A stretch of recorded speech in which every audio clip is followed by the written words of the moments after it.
elves in boats, eh? Everybody thinks they're a sailor. So welcome to our new blog, which is about the logistics of location shooting. We've been travelling pretty much the length and breadth of New Zealand shooting locations for The Hobbit. It's been great to get outside. It's been great to get that texture of Middle-earth into the movie. After many, many weeks of shooting in the studio, we've established our characters, we've established our story, and it was finally time to get on the road and establish the landscapes of Middle-earth. So we're currently moving about 500 crew for main unit to Hamilton, and then about 200 second unit crew to various parts of the country. We like to call it the biggest logistical move in cinematic history. Just because of the size of the fleet, close to 140 vehicles. As you can see, we're moving around a huge circus. I think everyone is secretly scared but quietly excited. The main reason for going on location on the project is to capture the scenic beauty of New Zealand. Peter's often said one of the things that won the fans over so much in the Lord of the Rings series was the unbelievable vistas and scenics, because they were so magnificent. People are really excited about getting outside and taking this on the road. These are our changes for main unit crew, so this is how big we actually are. We're probably over 500. Everybody has to be in the right vehicle at the right time, they have to travel to the right place, they have to have rooms to be able to sleep in. I can't begin to imagine the logistics involved with shifting the crew, the cast, the equipment that we have on The Hobbit. It's pretty mind-blowing. You have to take everything with you to produce the films. We're having to provide our own electricity, areas to cook food, areas for people to sit down and eat. You've got to provide water, the bathrooms and the toilets that people need. You have to have weather cover, heat when it's cold, and you've got to provide cooling when it's hot. The daunting aspect of that is it's all got to get into trucks, it's all got to be on wheels, and it's all got to be ready to roll. We're about to try and cram all of this, and all of that, all of this, some of that, most of this, all these trucks, most of these people, but not that scissor lift up there that stays, are going to go into some of these trucks. These guys here are going to go into these trucks too. Nice one. No cell phone laws here, man. One of our biggest challenges on the production is actually shooting all the locations in one hit for both main unit and second unit. You can certainly start here. We're away for about 7.5 weeks if the weather holds up, so we're basically praying that every spot we go to in the country is sunny and beautiful. First location is Matamata, up in Old Hobbiton, so returning back to the first spot from Lord of the Rings, which is pretty exciting. Fantastic job, and we're out of here at 4 o'clock in the morning. And as you can see, we're totally under control.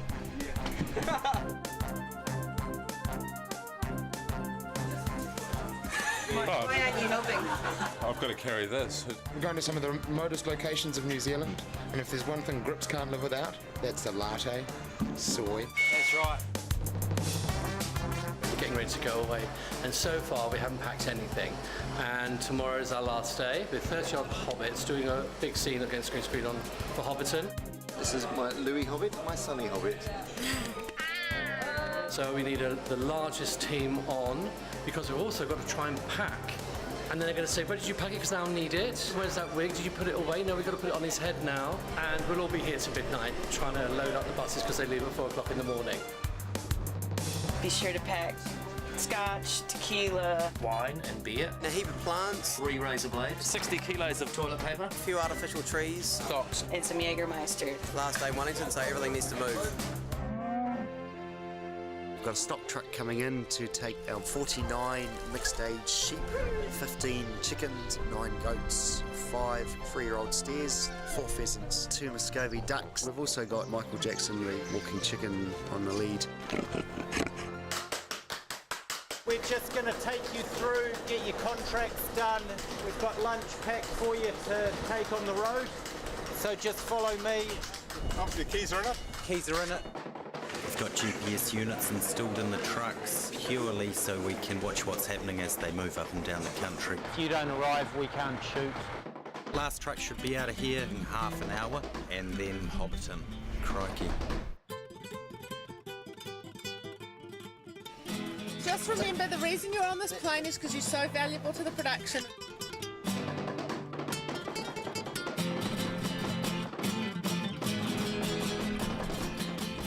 main unit had over 100 units on wheels that were travelling to the first location. That was quite a feat in itself, just having that amount of drivers on the road. It's all about arrows, it's all about maps and directions. Once we arrive, we get in and it's about an 8-hour turnaround from when the first truck turns up to when the unit base is actually functional for filming. They've got to get these trucks level for working in, got to get them all powered up, and they've got to get them all functioning so quickly. Prosthetics, makeup, costume, catering. It's not just a case of a small crew going into very out-of-the-way places. We're literally occupying the space of a football field. I think it's actually 2 football fields. We moved 7,000 cubic metres of dirt to accommodate everything that goes with making a film of this size with this many people involved. It's very much a mini city. To everyone's amazement, you know, they went home on Friday night in Wellington, turned up to work here on Monday morning and everything's here, parked up in order and looking good and working.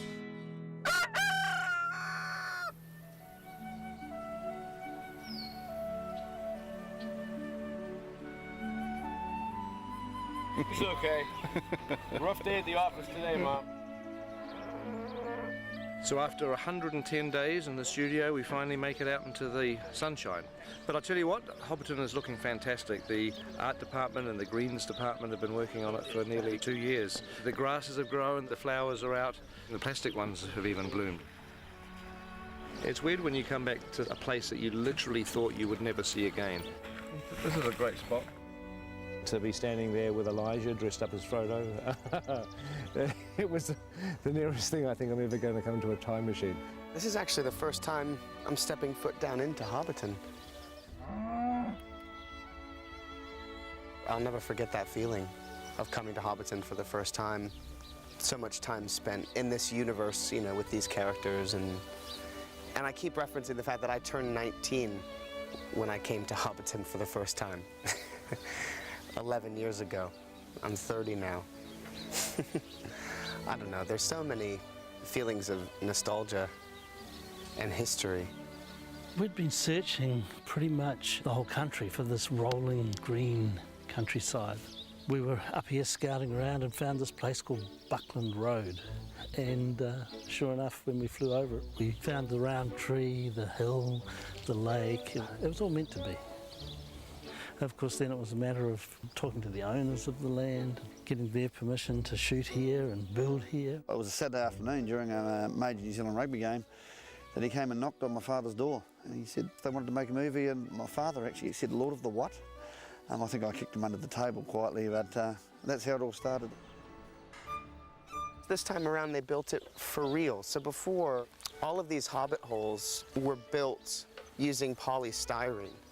When the filming was finished, they tore it all down. Even though it's been available for tours and, you know, for people to look at it, we didn't have any of the Hobbit holes here. Doing the Hobbit now, it gave us the ability to rebuild Hobbiton out of permanent materials. Materials that aren't going to deteriorate, and we can carry on showing people what's involved in making a movie behind the scenes. It's all, I mean, that's actual rock, stone. It's pretty amazing. Hobbiton is going to stay exactly as it is today, which is fantastic. There's real wood, there's real stone, real bricks, and it's going to be here hopefully for decades to come. Yeah, no, it's a great gift to the people of Manamat, and as Minister of Tourism, I'm all in favour of it, so well done. Some prime real estate. I'll get you two. I'll get Peyton. Hobbits. Oh, Jordan. Hello. Hello. Hello. You guys having a good day? Yeah, it's good. How are those feet treating you? Yeah, they're okay. Are they?